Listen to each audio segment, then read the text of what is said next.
माननीय सदस्य श्री वाचस्पति जी। माननीय अधिष्ठाता महोदय, मैं आपका आभारी हूं कि आपने मुझे बजट पर आपने बोलने का मौका दिया। इस बार 8,08,036 करोड़ 6 लाख का बजट है, पेश हुआ है। मैं माननीय मुख्यमंत्री अपने वित्त मंत्री को बहुत बहुत धन्यवाद देता हूं और पूरी पूरी प्रशंसा भी करता हूं।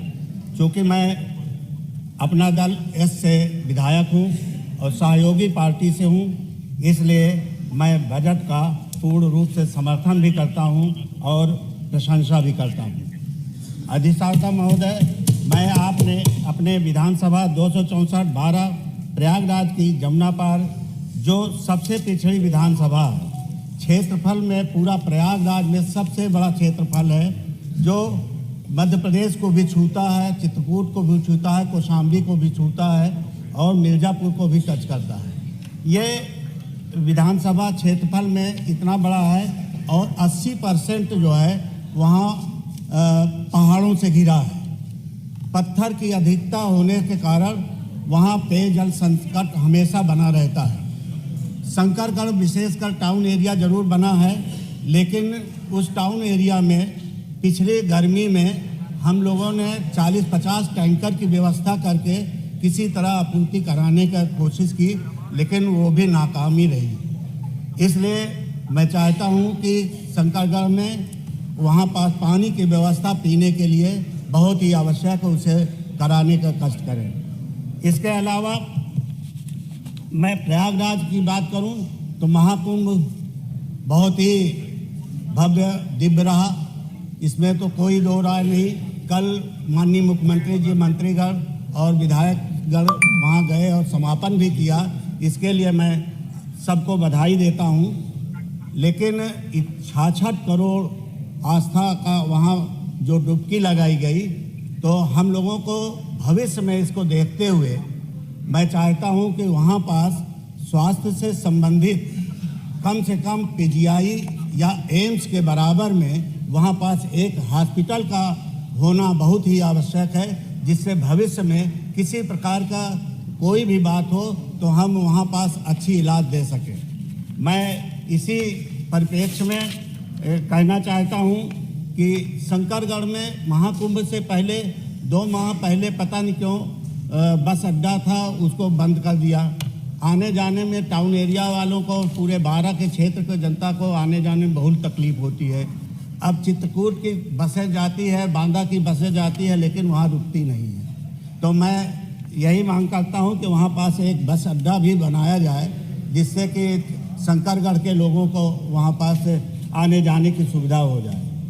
और वहाँ पास 12 ही क्षेत्र में एक गांव है सुनवय, क्योंकि माननीय हमारे समाज कल्याण मंत्री जी अभी बोल रहे थे बिरसा मुंडा के लिए, मैं उन्हें बहुत बहुत धन्यवाद देता हूँ।